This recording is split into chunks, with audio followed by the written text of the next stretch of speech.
En 1967 se funda la Comisión Nacional de Derechos Humanos, seguida por el Comité de Iglesias en 1976. Estas fueron las primeras acciones de articulación para la defensa de los derechos humanos en Paraguay.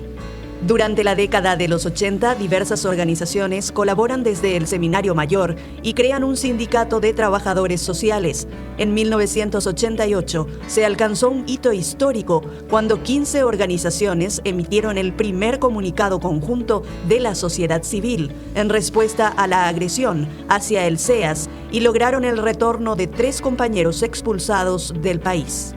Entre 1993 y 1995 se organizó la Semana de los Derechos Humanos y se constituyó la Defensoría del Pueblo. En 1996, la organización Servicio Paz y Justicia, SERPAJ, jugó un papel crucial al convocar a una treintena de organizaciones para la redacción del primer informe sobre la situación de los derechos humanos en Paraguay, responsabilidad que fue asumida por la CODEUPI desde su fundación en 1999 y que continúa de manera ininterrumpida hasta hoy. Luego de la asunción a la presidencia del Paraguay de Raúl Cubas Grau en 1998 y la liberación de Lino César Oviedo, ocurrieron graves abusos de autoridad como ejecuciones y torturas. A raíz de esto, la asociación Decidamos propuso una oficina de primeros auxilios legales para evitar la desaparición de las personas detenidas. Y en 1999, tras los trágicos eventos del Marzo Paraguayo, diversas organizaciones unieron fuerzas para finalmente crear la Coordinadora de Derechos Humanos del Paraguay, o CODEUPI, una alianza conformada para la promoción y defensa de todos los derechos humanos y la elaboración del ya imprescindible informe anual. Para esto se estableció una secretaría ejecutiva que coordina los proyectos y espacios de debate entre las organizaciones miembros y el Estado paraguayo. Las personas que ocuparon este cargo son Estela Maris Cacase, Carmen Coronel, Pilar Roy, Enrique Gauto, Óscar Ayala Amarilla y el actual secretario Dante Leguizamón. En colaboración con Francia, la CODEUPI impulsó la firma y ratificación del Pacto Internacional de los Derechos Económicos, Sociales y Culturales, un hito fundamental para la construcción de políticas públicas para los derechos humanos. Además, jugó un papel clave en misiones internacionales, colaborando con grupos latinoamericanos afines y coordinando los procesos de elaboración y envío de informes sombra a los sistemas de protección de derechos humanos. En junio del 2007, CODEUPI presentó el informe Xococue, documentando la muerte de líderes campesinos y los desalojos violentos en el contexto de la lucha por la tierra. Este informe expuso la situación a nivel nacional e internacional y visibilizó los patrones de violencia contra las comunidades campesinas en nuestro país y presionó a las autoridades a actuar en favor de sus derechos. En el 2008, la CODEUPI, en coordinación con las víctimas, presentó denuncias internacionales por la ejecución arbitraria de Eulalio Blanco y las torturas a Ernesto Benítez durante el ejercicio de sus derechos a la protesta social.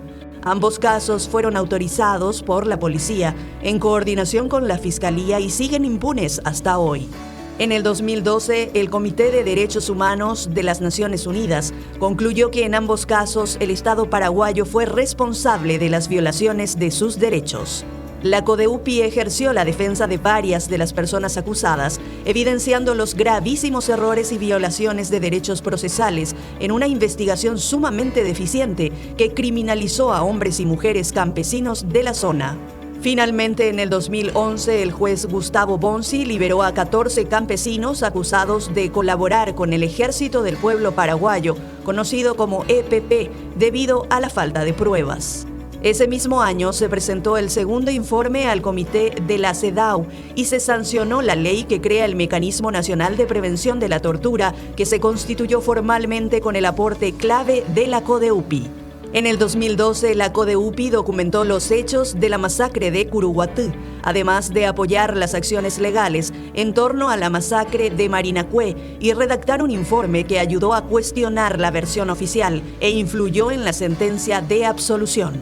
En el 2013 creó un grupo de trabajo para monitorear e incidir en los procesos de persecución y criminalización de personas defensoras de los derechos humanos. Ese mismo año, la CODEUPI, en coordinación con Base IS, presentó una denuncia internacional por las violaciones de derechos humanos hacia Evelio Ramón Jiménez, cuyo único delito fue exigir acciones estatales para evitar el cierre del único hospital cercano a su comunidad. En el 2018, el Comité de Derechos Humanos falló a su favor. En el 2016 se celebró el primer Seminario Internacional de Personas Defensoras de Derechos Humanos, hasta hoy el principal encuentro de personas defensoras de derechos humanos de todo el país. En el 2017, el Comité de Derechos Humanos, a partir de la denuncia presentada por la CODEUPI y Base IS, concluyó que las comunidades Campos, Aguaé y Yerutí fueron víctimas de fumigaciones masivas de agrotóxicos, las cuales ocasionaron la muerte de Rubén Portillo. El comité concluyó que el Estado paraguayo fue responsable y esto sentó un precedente importante a nivel mundial, al considerar este tipo de violaciones desde una óptica de derechos civiles y políticos. Desde el 2020, CODEUPI ha fomentado el espacio de unidad indígena, campesina y popular. Ese año también se celebró la primera edición de los premios Dignidad a la Defensa de los Derechos Humanos en Paraguay, reconociendo a quienes defienden los derechos fundamentales para una vida digna y en libertad. Esta iniciativa destaca la importancia de defender derechos y avanza hacia una sociedad más justa, consolidándose como una actividad destacada de la CODEUPI.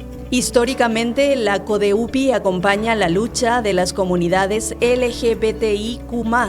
Desde el 2020 impulsa una mesa interinstitucional sobre derechos de las personas trans, convocada por la Comisión de Derechos Humanos del Senado. Además, apoyó el juramento de Kimberly Ayala, abogada trans, tras años de discriminación debido a su identidad de género. También forma parte de la campaña Soy Real, mi nombre debe ser legal, presentando casos de cambio de nombre a nivel nacional e internacional ante la falta de respuestas de las autoridades nacionales. A pesar de la pandemia, en el 2021, CODEUPI impulsó importantes iniciativas, como la misión a la zona norte para evaluar la situación de los derechos humanos de la región. Con el apoyo de la CODEUPI, se desarrollaron también marchas en conmemoración del Día de los Derechos Humanos y la Igualdad de Género. Asimismo, se creó la Plataforma por el Derecho a la Salud, integrada por la CODEUPI y organizaciones aliadas. En el 2022, la Corte Internacional de Derechos Humanos responsabilizó al Estado paraguayo por la muerte del periodista Santiago Leguizamón, asesinado por sicarios el 26 de abril de 1991 en la ciudad de Pedro Juan Caballero, un caso impulsado por su familia y acompañado por la CODEUPI. En febrero del 2023, coincidiendo con el 34 aniversario de la caída de la dictadura, la CODEUPI y la fábrica Memética presentaron el libro Ventanas Abiertas, una versión esencial del informe de la Comisión de Verdad y Justicia sobre la dictadura en Paraguay. En junio del 2024, el Estado paraguayo presentó disculpas públicas a los familiares de Eulalio Blanco y Ernesto Benítez, cumpliendo con un dictamen del Comité de Derechos Humanos de Naciones Unidas. Hoy, Paraguay enfrenta grandes desafíos, como el avance del narcotráfico, la corrupción, la criminalidad organizada y el crecimiento de los fundamentalismos religiosos. La narcopolítica erosiona la democracia, criminaliza las luchas sociales y fortalece el poder de grupos violentos. La presencia abrumadora del Partido Colorado en el Parlamento, el cierre de los espacios de debate democrático y la expulsión de figuras disidentes resulta en una falta de pluralismo político. A pesar de estas adversidades, la labor incansable de la CODEUPI y de todas las organizaciones que forman parte de la misma en la promoción de derechos humanos y la lucha contra la corrupción es más vital que nunca. Su compromiso con la justicia y la equidad continúa siendo una luz de esperanza para todas las personas de nuestro país.